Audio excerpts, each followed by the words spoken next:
Anchor Cafe. We'd like to know, a nice gal like you, pretty. Thank you. What is sex appeal to you? Sex appeal to me is, I don't know. I don't know. What is sex appeal? What is sex appeal? Yeah. It's subjective. It's in the eyes, I think. In the eyes? Yes. Yes, and interesting and in the brain. You know, in the brain, having enough brains to rub together. Welcome back to Encore Cafe. Our society today concentrates on youth. Is it possible to recapture or find a youthful approach to sexuality when you're an older adult? My guest today will help us explore the possibilities. She's an author, educator, newspaper columnist, and doctor of psychology, Eve Capello, Ph.D. May I call you Eve? Please do. It's a pleasure to be here. Eve, there are a number of questions that have been bothering me concerning the relationship of seniors that I'd like to possibly have you discuss with me. Okay. First of all, on the agenda was how can couples keep the fires burning in their later years of life? Well, it's certainly possible, but I think one of the things that people need to look at is they become very complacent in later life, and they feel they don't have to put forth the effort. And it takes work. Any relationship takes work. And to keep the sex fires, the lifelines, the fires burning, it takes work. And thinking about how can I be more sexy? How can I contribute to this particular relationship? That makes a lot of sense. Another issue that comes up is the fact that, especially in today's world, is do you think that romance and safe sex is important in senior years? Oh, absolutely. Absolutely. I think that's one of the big things that tears people down immediately when they feel that it's all over. And I think it's important, again, to work at it and to understand that life is a little different when you're older, and how different it is and what you can do to make up those differences if they need to be made up. But they don't always have to be made up. Attitude has a great deal to do with it.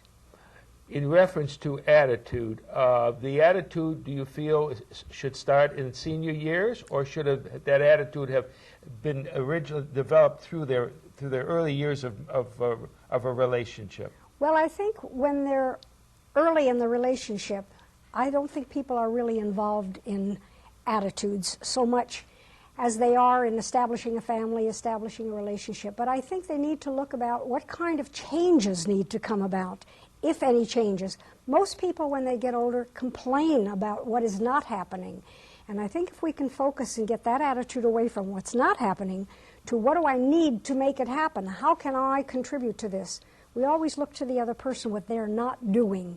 We have to look at what we're going to contribute to this to make it happen. That's very worthwhile advice.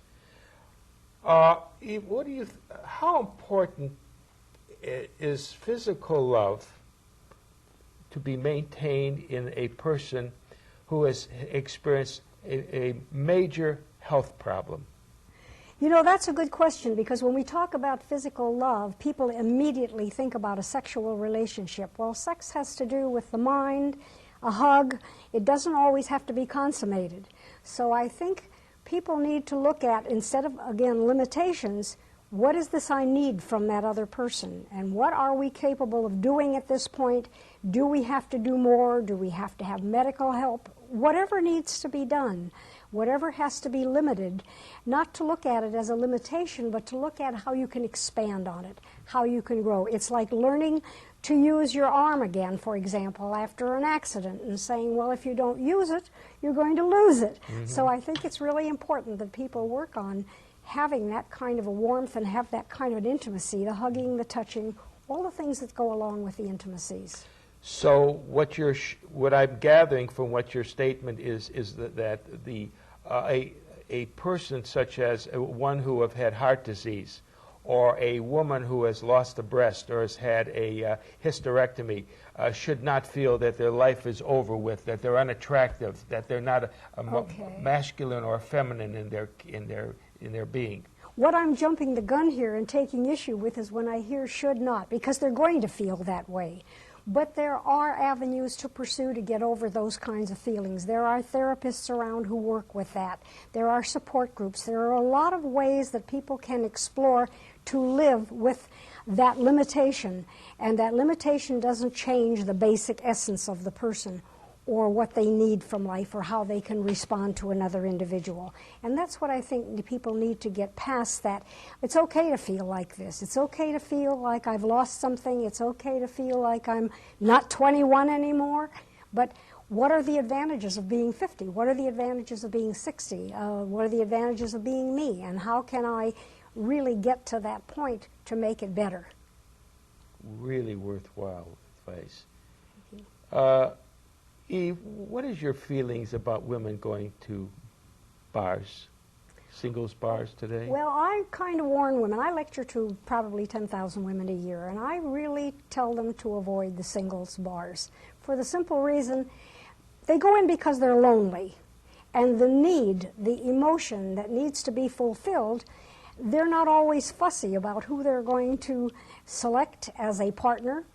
And the people, I'm not saying that everybody that goes into a bar is not a desirable individual, but you're meeting them in an environment that's not conducive to a healthy relationship. Number one, people come in there, they're very nervous, they've had a few drinks, they're in there to, maybe it's a one-night thing or maybe it's a long-term thing.